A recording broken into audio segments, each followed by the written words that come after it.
বিহু বুলি বনালোঁ এই পিঠা বৰপিঠাৰ নিচিনা দেখিবলৈ, কিন্তু বৰপিঠা নহয় দেই। আৰু খাবলৈ যে ইমান ধুনীয়া হৈছে নহয়, কি ক'ম আৰু আপোনালোকক। আৰু আপোনালোকে পিঠা পনা বনালেনে নাই বাৰু বিহুৰ? আৰু সেয়ে আজি ভিডিঅ'টো ষ্টাৰ্ট কৰিছোঁ।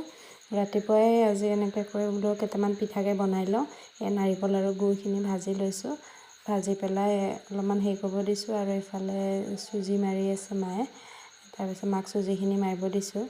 তাৰপিছতে আৰু এতিয়া ধুনীয়াকৈ এইখিনি নাৰিকলখিনি হ'লেই আৰু বিহুত সদায়নো একে ধৰণৰ পিঠাবিলাকনো কিমান খাম, সেইকাৰণে বোলো ভাবিলোঁ এবাৰ অকণমান নতুন কিবা এটা ট্ৰাই কৰোঁ। আৰু মই মানে শিকিছিলোঁ এইটো মানে কোৱাৰ্টাৰত থাকোঁতেই শিকিছিলোঁ বেলেগ এজনীৰ পৰা। তাৰপিছতে তেওঁৰ পৰা শিকিছিলোঁ, শিকি পেলাই বনাইছিলোঁ। তাতে ভাবিলোঁ এবাৰ ঘৰতো বনাওঁ, আৰু এয়া ভাজি ল'লোঁ পিঠাকেইটা।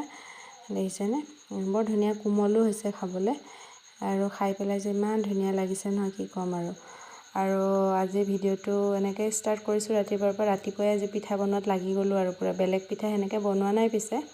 আৰু যিহে বতৰ কৰিছে আজি ৰাতিপুৱাই, দেখিছেনে? আপোনালোকৰ ফালেও কৰিছেনে বাৰু? আমাৰ ফালে যে একেবাৰে বৰষুণ একে নেৰানেপেৰাকৈ হ'ল ৰাতিপুৱাই একেবাৰে। দেখিছেনে গোটেই জেগাখিনি কেনেকুৱা হৈ গ'ল মানে বৰষুণ পৰি।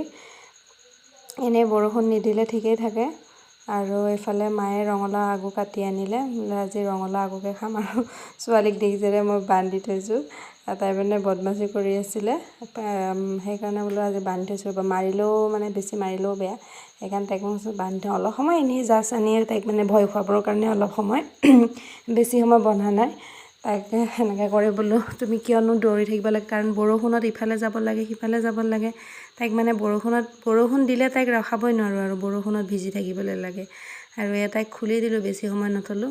বাপেকে ফোন কৰিলে, কৈছে তাইক খুলি দিয়া। আৰু এইবিলাক মাটিৰে কিবাকিবি বনাব দিলোঁ। এইবিলাক দিছেনে ধুনীয়াকৈ তাই কিবাকিবি বনাইছে, ময়ো বনাই দিছোঁ, সহায় কৰি দিছোঁ। আৰু এইফালে মোৰ খেতিখিনি দেখিছেনে ধুনীয়াকৈ খেতিখিনিও হৈছে। আৰু এনেকৈ খেতিখিনি ঘৰত মানে কৰিলে খুব ভাল লাগে, নহয়নে বাৰু? মই কিন্তু খুব ভাল পাওঁ দেই এনেকৈ খেতি কৰি পেলাই। ঘৰতে চব খাবলৈ পাওঁ নাপাওঁ সেইটো পিছৰ কথা, কিন্তু চবফালে যেতিয়া এনেকুৱা হৈ থাকে বৰ ভাল লাগে মোৰ দেই। আপোনালোকে কৰেনে বাৰু এনেকৈ?